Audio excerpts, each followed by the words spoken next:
С 1 ноября в Сосногорске и районе в целом изменятся правила по обращению с твердыми коммунальными отходами. Теперь государством эти обязанности возложены на регионального оператора. В среду в общественной приемной главы Коми состоялась прямая линия с участием представителя компании «Рекоператора». Вопросов за час поступило очень много, что говорит о большом интересе жителей к данной теме. Львиная доля обращений касалась тарифов, из чего они складываются и сколько теперь надо будет платить за услугу. Как пояснил Иван Кряжев, в услугу по обращению с твердыми коммунальными отходами входят сбор, транспортирование, обезвреживание и захоронение ТКО. Стоимость коммунальной услуги на одного человека в месяц в Коми составит 165 рублей для многоквартирных и жилых домов с централизованным отоплением и 72 рубля для МКД и жилых домов с печным отоплением, расположенных в сельской местности. Такой тариф установлен по всей республике. Счета будут выставляться по количеству постоянно прописанных на жилой площади человек. Фактически прописано здесь, а проживает она за пределами республики. Дело в том, что мы, как региональный оператор, будем выставлять квитанции по прописанным в жилых домах. Что делать, если человек прописан, но не проживает в конкретной квартире? Или, например, в квартире не прописан никто? У нас в собственности есть еще одна квартира, в которой никто не зарегистрирован. Как будут брать с этой квартиры? Значит, с этой квартиры, если никто не зарегистрирован, будут брать количество собственников жилья. Каких там вообще никто не зарегистрирован? Чья-то квартира есть в чьей-то собственности. Если это у 2 человек собственности, значит с 2 человек будут брать. Если это один человек, значит с 1 человека будут брать. Иван Кряжев также пояснил, что непроживание в квартире не освобождает от обязанности платить за коммунальные услуги, но иногда позволяет сделать перерасчет платы за коммуналку в связи с временным отсутствием при предоставлении подтверждающих документов. Можно ли отказаться от заключения договора с рекоператором? Однозначно нет, ответил представитель Ухта-Жилфонда. Каждый гражданин с 1 ноября будет обязан оплачивать эту услугу, поскольку где бы он ни жил, коммунальные отходы от его жизнедеятельности остаются, и за их утилизацию надо платить. Волнует граждан и вопрос вывоза крупногабаритного мусора. А вот вывозиться, получается, будет мусор обычный. То есть крупногабаритный мусор это должна будет управляющая компания вывозить, правильно? Нет, крупногабаритный мусор это тоже наша задача. Все, что крупногабаритное формируется от физических лиц, это задача регионального оператора. То есть мы тоже этим будем заниматься. Прозвучал на прямой линии вопрос о том, кто будет заниматься организацией мест для сбора мусора. Здесь, пояснил Кряжев, многое зависит от самих жителей. Инициатива должна исходить от вас, конечно. Но и администрация, я думаю, в этом вопросе будет подключаться, потому что реестры она все равно должна составлять, да, то есть определять, где необходимо устанавливать контейнерные площадки. Но им проще будет, если это будет идти по заявкам жильцов. Жителей поселков интересовало, как будет организован сбор мусора у них. Для Малой Пиры, например, предложено оставить уже существующий вариант. Мы можем организовать и сбор и мешками, и контейнерами. На данный момент мы планируем организовать мешочный сбор в вашем поселке. То есть по графику будет приезжать машина и забирать мусор в пакетах. Это так же, как и было летом. Значит, один раз в месяц приезжала машина, мы собирали, пакеты и на машину отправляли. Их туда грузили, так? Да, только сейчас этот график будет согласован и с вами, и с администрацией. И это будет не один раз в месяц, а так, как необходимо для того, чтобы обеспечить санитарное состояние поселка. Были звонки также из Усть-Ухты и Вайвожа. Представитель рекоператора постарался максимально подробно ответить на каждый. А заместитель начальника управления ЖКХ Виктория Гоголева отметила, что разъяснительная работа по новому порядку обращения с ТКО будет организована в каждом населенном пункте муниципалитета.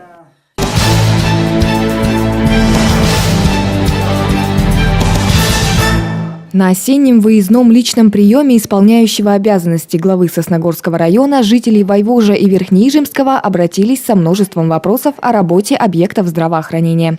На минувшей неделе по приглашению Сергея Дегтяренко ответить на накопившиеся вопросы посельчан приехала главврач Сосногорской ЦРБ Алла Федосенко.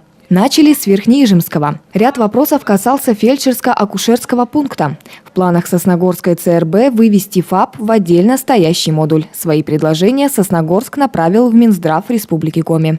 В случае, если республика одобрит предложение, у верхнеижемцев появится новый современный ФАП, отвечающий всем нормативным условиям. Отдельный ФАП, который такой же модульный, как, может быть, кто-то знает, как вот на Керках, на Пожне у нас такой ФАП.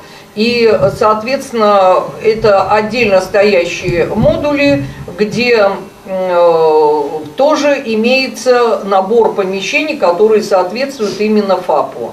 Поднимался вопрос и об отсутствии в поселке аптеки. С нового года, по словам главврача, медикаменты, в том числе и льготные, можно будет заказать через местного фельдшера.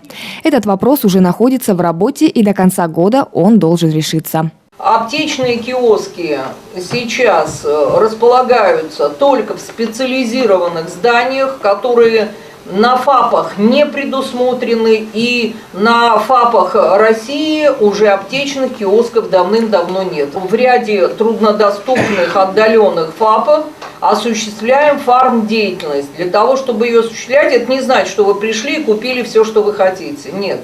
Там фельдшер заключает договор с фармацией Ухты, и они дают минимальный набор под реализацию, минимальный жизненный набор.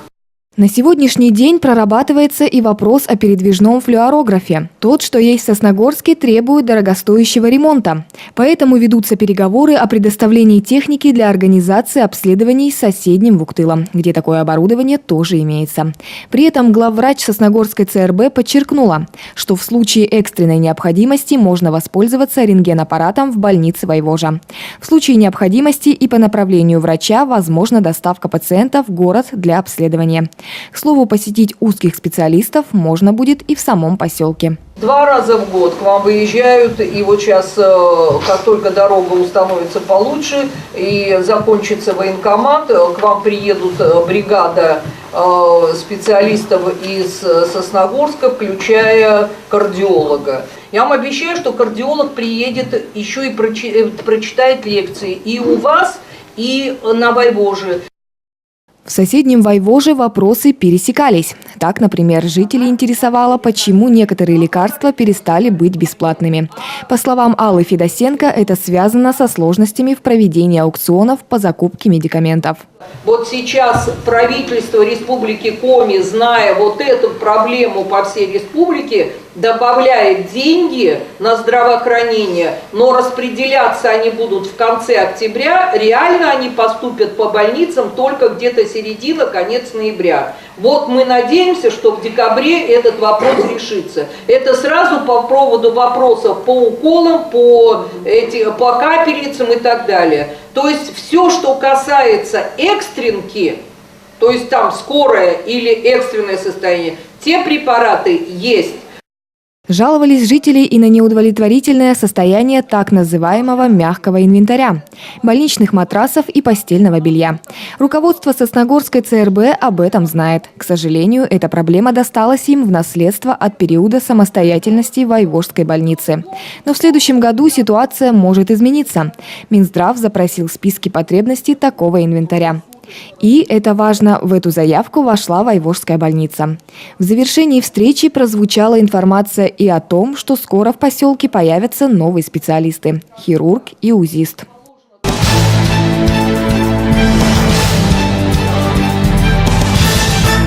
В строительство тепличного комплекса в Сосногорске уже вложены рекордные суммы – 2 миллиарда 800 миллионов рублей. Еще 800 миллионов ожидается в перспективе. А потому к этому объекту строительства по умолчанию повышено внимание со всех сторон. Как отмечает Анатолий Князев, каждое рабочее утро он начинает с того, что следит онлайн за ходом работ. И сегодня он констатирует – меньше чем за год проделана огромная работа. Так, только 7 декабря в 2017 году была забита первая свая, и вот уже комплекс практически готов.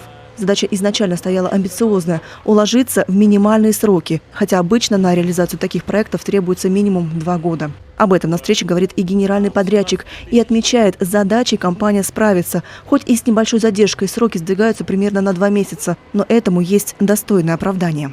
Вина не в том, что мы немножко задержались. Были проблемы именно получения последнего транша денег, это около 500 миллионов рублей. Были вопросы у банка, мы пока все это отрегулировали. Была смена власти на уровне Минсельхоза России, и это тоже повлияло.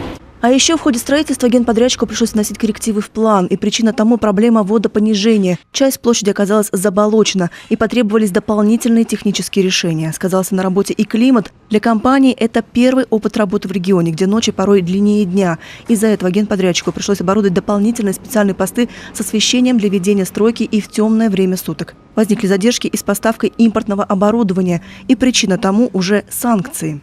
Одна из американских компаний, не хочу называть ее название, посчитала, что часть оборудования является санкционным и не может быть поставлена. Но далее мы сделали разъяснение по этому поводу, направили на завод-производитель все разъяснения, что ее именно направление использования этого оборудования, что это в сельском хозяйстве. И да, за 2 месяца наш запрос был рассмотрен, сейчас он решен. Но теперь все эти проблемы позади, и стороны на встрече в Сосногорском районе подписывают дорожную карту по запуску тепла. Это документ, в котором четко прописаны сроки подачи энергоносителя на объект, принципиальные моменты. Врезка газа и пуск котлов. Срок 22 ноября. По словам Анатолия Князева, это станет большой победой, ведь тогда уже можно смело работать внутри. Надо понимать, что проект, он не только экономический проект, политический проект. Это самый масштабный для нашей отрасли, не только для отрасли, а в целом и для республики за последние 3-4 года. Поэтому за нами пристально наблюдает не только пресса, весь народ. На сегодняшний момент все оборудование пришло на площадку, 100% укомплектовано. Котлы установлены в проектную отметку. Гребенка, которая будет основная раздаточная, будет подавать на теплице тепло, тоже стоит в проектной отметке. Сейчас активно ведутся монтаж систем газоснабжения, теплоснабжения и электрики. Зарезервированы голландские пусконаладчики, которые будут непосредственно осуществлять пусконаладку котлов. Такой срок мы им обозначили, это на конец ноября, начало декабря. Там уже более детально обсудим, когда будем точную дату запуска понимать. Поэтому это сейчас номер 1. И хотя в пусконаладочных работах будут участвовать голландские специалисты, тем не менее местным сотрудникам отдается приоритет в строительстве. Все они прошли должное обучение и аттестацию, как, впрочем, и те, кто в скором времени будет непосредственно выращивать овощи в теплице. Сейчас почти 150 человек остаются в резерве кадров. Из-за задержки сдачи объекта сдвинулись и сроки приема на работу. Проводиться трудоустройство будет поэтапно. С декабря начнется набор специалистов в рассадное отделение, а уже после последует приемка работников теплиц, куда и будет высаживаться рассада. Вышел уже более месяца, работает у нас главный агроном, имеющий колоссальный опыт ввода подобных теплиц. Ввел не одну теплицу, запускал не одно производство. Также подобран коллектив из числа агрономов. Некоторых агрономов мы отправили на учебу в Вятскую сельхозакадемию для того, чтобы они повысили свою квалификацию, потому что работали немножко не в тех отраслях сельского хозяйства, которая будет представлена у нас на производстве. Подавляющее число работников – жители Сосногорска и соседнего Ухтинского района. Впрочем, поиск специалистов вели и в других районах Коми. И ждать им всем осталось совсем немного. Так тепло и электросети готовы на 100%. На зимний период перенесены сроки завершения строительно-монтажных работ. Однако на производство это никак не повлияет, так как будет касаться административных и технических помещений. К слову, сами овощи на прилавках жители республики смогут увидеть уже зимой. И будут они отнюдь не золотыми. Ведь эти теплицы 5-го поколения, которые позволяют получать максимум со своих площадей. Так с 1 квадратного метра здесь планируют собирать до 75 килограммов огурцов.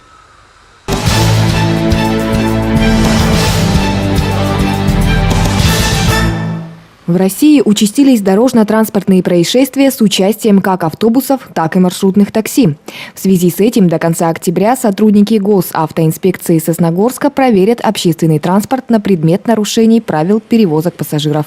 На сегодняшний день на территории Сосногорска и Сосногорского района зафиксировано 3 дорожно-транспортных происшествия с участием автобусов. По сравнению с прошлым годом наблюдается снижение, что составляет в прошлом году 8 дорожно-транспортных происшествий. Среди основных видов нарушений, по словам инспекторов, это несоблюдение дистанции, превышение скоростного режима, обгон в неположенном месте, а также, как это часто бывает, перевозка пассажиров сверх установленного количества. Но не стоит забывать про ремни безопасности. К сожалению, в большинстве случаев ремни в общественном транспорте демонтированы. Но если все-таки они присутствуют, использовать их нужно обязательно. Данное профилактическое мероприятие направлено не только на выявление, но и на предупреждение, также на контроль со стороны руководителей дорожных компаний, компаний-перевозчиков, да, используемых транспортные средства в качестве перевозок пассажиров на междугородние сообщения. Потому что данные нарушения представляют собой не только как само нарушение, но и угроза жизни и здоровья населения, окружающих и тех, кого перевозят. Госавтоинспекция в очередной раз обращается к участникам дорожного движения не оставаться равнодушными и сообщать ближайшему наряду ДПС или в дежурную часть ГИБДД обо всех фактах нарушений правил дорожного движения водителями общественного транспорта. Ведь неминуемым последствием нарушения правил является получение серьезных травм пассажирами и другими участниками ДТП.